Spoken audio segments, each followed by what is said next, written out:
Okay, I'm gonna start off with an icebreaker. This icebreaker ties back to when we interviewed each other. It was just to get like more about like the social emotional learning and more about people's like how they perceive themselves. So the question is, if you had to choose an animal to represent you, what animal would you choose? And an animal that I would say that best represents me right now is a cat, because I feel like I'm very quiet into myself, but like whenever I'm like with people that I'm comfortable around, I very much get out of my shell. And I'm really like, cats are really excited. I would also say that I'm a cat, but I like even though I am shy at first, I think I am like a very curious person, and cats can be pretty curious. But like as she was saying, like cats do like eventually when they're with a person they're comfortable around, they do kind of open up. So I feel like I resonate with that. My name is Sal. An animal that I would choose to represent me, but I guess be a tiger because I'm like it would be really like Hello, I'm Kelly. I would say an animal that represents me is an Alaskan wood frog. Like they have the ability to like freeze, basically like all of their like cells and workings and like still live and like be able to like exist. And I think that's just an example of resilience and adaptability, which I believe that I possess.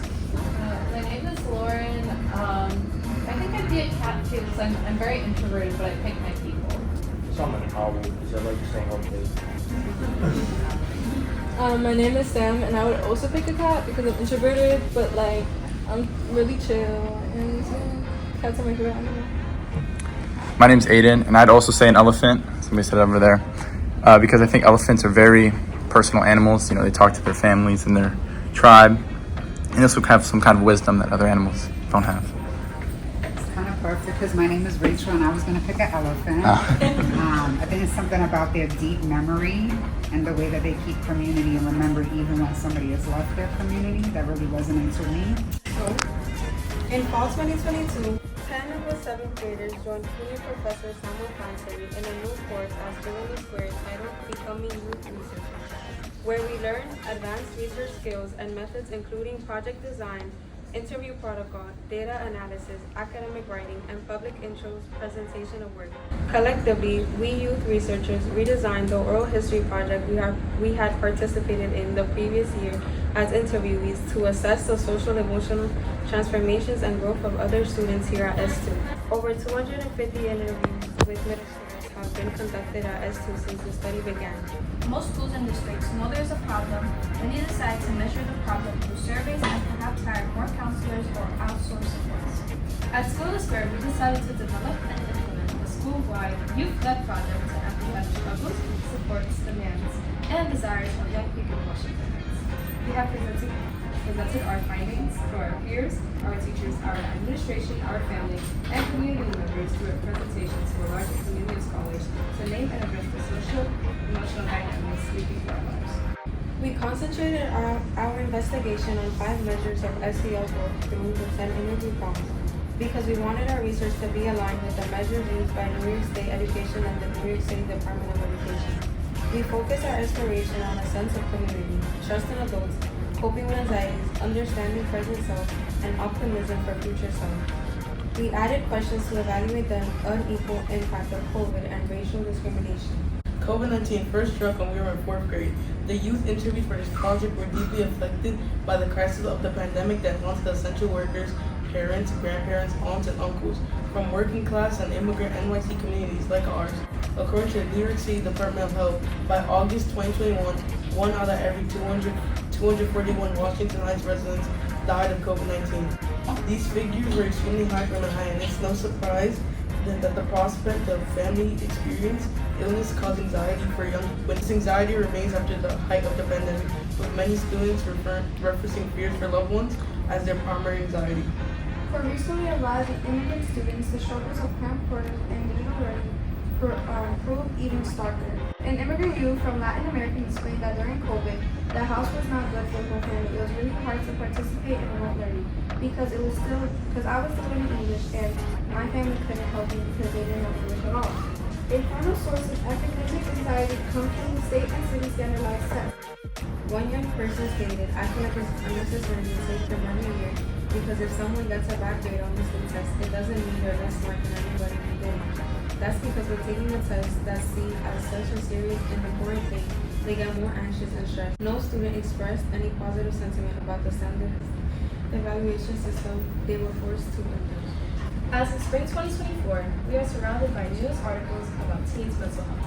The mental health of middle schoolers is intimately tied to their social lives. Unsurprisingly, in their first trimester at S2, difficulty making friends at a new school dominated the social anxieties listed for the sixth graders after the programs. As time progressed, S2 middle schoolers developed middle school friendships. While social anxiety remains the second year at S2, for many the texture of that anxiety changed after their first few months.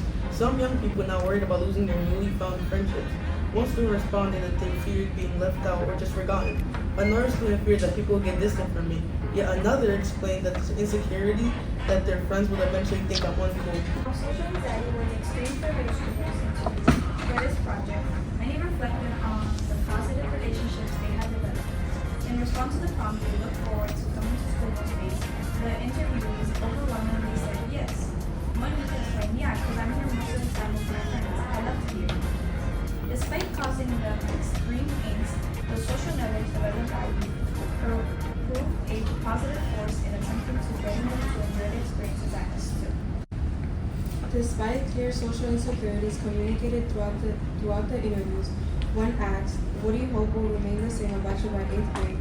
by far the most common response centered on core personality traits. A deep sense of self-respect flowed through most of the interviews. Over time, the desire to maintain their current self remained strong as students' responses said, "My personality and my love for everyone." While most of the analysts selected emphasized this that the youth were proud of, several young women pointed to insecurities they carried. One remarked she saw herself as a bird. Sometimes birds are annoying, sometimes I can find myself in them. Another states she saw herself as a dog because I'm super clingy to people I like. This clearly tracks to recent TDC reports on the mental health of adolescent girls whose self-esteem seems severely threat of a modern, often cruel and digital social universe. These responses of insecurity, self-critique, desire for self-growth for gender, girls/young women were most likely to use this question to project insecurity in them. Slightly amending our metaphor question, we look towards the future and ask, is there an animal you'd like to grow into? The overwhelming response from the students was that they wanted to toughen up to better face their social hurdles. Much about students hope to be braver and defend themselves and those they love. One young person hoped to become a tiger because they're brave and I want to be able to defend myself like tigers. Another offered wolf because they are really brave and they look cool. Yet another answered a black panther because they are fierce. One more said an elephant because they're calming animals, big and strong but safe to be around. Transitioning back into the world from the pandemic and racial uprisings at a time when their lives already filled with insecurities, the ability to protect themselves remain paramount. Given the social insecurities expressed by so many of the young people, the desire to feel becomes less of surprising. Trying to create an emotional shield to protect themselves and those they care about seems like a natural response to feelings of vulnerability, concerns with social status, and health.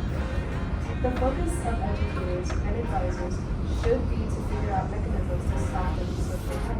School in the Square Middle School has taken SEO as an opportunity to build a youth-led exploration, a culture of openness and courage, where individual concerns can be spoken and then recognized as collective issues. At S2, SEO has invited students to explore their personal concerns as structural and shared. As youth researchers, we feel empowered as we develop communication, analytics, leadership, and inquiry skills, enlightening our teachers and elders of our reality in ways only we can. Through this work, the culture of critical care develops as youth are able to confidently speak aloud their anxieties and concerns, and are relieved to hear that these are shared by others. This work proved a relief to us youth researchers, who learned we were not alone in our anxieties. Illuminating the commonality of social, academic, and familiar worries has the potential to alter school culture and the perceptions of young people, while protecting the anonymity of the interviewee. The publicizing of shared anxieties can enhance a sense of community and educational institutions for us adolescents. With results revealed by a collaborative project on our own lives, us young people feel less alone in our personal struggles and discover the creative coping strategies of our peers. School policies and practice should be responsively designed with input from young people. Each other will summarize the significance of people that empower youth in their school. It is important that we have an influence over our education because we are the ones that must live our day-to-day life from Monday to Friday going to school. Youth wanted to be treated as interim stakeholders in structures of their school. The act of peer-to-peer interviewing, creating a safe, confidential space to share truths with one another through a project designed by young people who deeply tied to the levels of comfort expressed. Young people forged for each other a safe space with only their shared experiences. Living through a pandemic and protest as elementary and middle school students in and around Washington High School.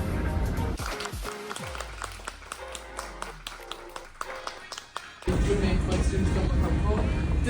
Was there any like progress in that, or like, yeah? So this past year we had a lot of changes in our teachers and like who was teaching classes, and I felt like we were more a part of that this year because we got to they did trial classes, and so we got to pick which teacher we wanted best, and it felt like demo lessons. Yeah, and I felt good about it because the teachers would tell us after they left just share your opinions on it and just be honest, and there was no pressure in which teacher to choose, and so I felt more part of the options and being able to see who could teach us and how it helped us learn better.